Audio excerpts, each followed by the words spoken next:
When I woke up, I realized I was trapped inside a metal box. I hurried to bite through the red cords around my hands and feet. I never expected that the moment the cords came loose, a sudden alarm echoed through the space. I turned my head to look, and a narrow opening automatically slid open. All I could see were rolling ocean waves. At that moment, I realized I had been locked inside a new type of prison. It turned out that 200 years later, crime rates had sharply increased. Traditional prisons could no longer hold everyone, so the state developed a new form of detention. Prisoners were sealed in metal boxes and taken to remote areas. This was meant to reduce pressure on regular prisons, but for me, it was endless suffering. Through the screen on the wall, I learned I would have to serve 7 years here. That nearly broke me, because before this I had been a good citizen. I had never done anything wrong. Certain someone had deliberately framed me, but trapped beside ocean reefs, even getting food was extremely difficult. The next morning, the small opening opened again. I struggled to get up, holding my bowl, hoping to ask for food, but there was no response at all, because the food runner had not arrived yet. Feeling deeply wronged, I tried to rescue myself. That was when I noticed many pillars above my head. I carefully tried to touch them, but I did not expect a strong electric response, so I had no choice but to search elsewhere. Suddenly I found a latch below. I tried to pry it open with my hands, but there was also a protective current there. Everything I did was recorded by surveillance. At that moment, the metal box sounded an alarm. I panicked and lost control. The pillars above began descending rapidly. I shouted desperately for help. It seemed I was about to be crushed, but the pillars suddenly stopped.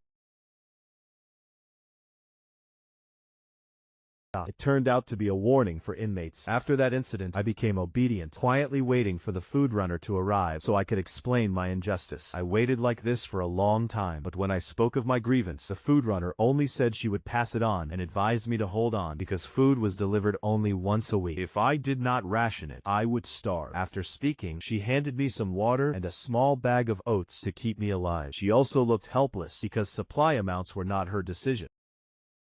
At that moment, all I hoped was that she would relay my appeal. But as the opening closed, days passed with no news. When I saw the red cord on the ground, a dark thought briefly crossed my mind, but my instinct to survive made me stop myself. I was on the verge of collapse until one day the food runner woke me. I discovered the oats were wrapped in a notice. I thought my appeal had finally been answered. I quickly poured out the oats and prepared to read the notice. What filled me with despair was the notice made no mention of my injustice. It only said a tsunami would arrive tomorrow and I would be relocated. At that moment, I could only accept reality. Soon after, I was transferred away. I was taken into a forest. This time, the food runner was different. When she saw my injuries, Ellie showed clear concern. She encouraged me to stay strong and wait for justice to come.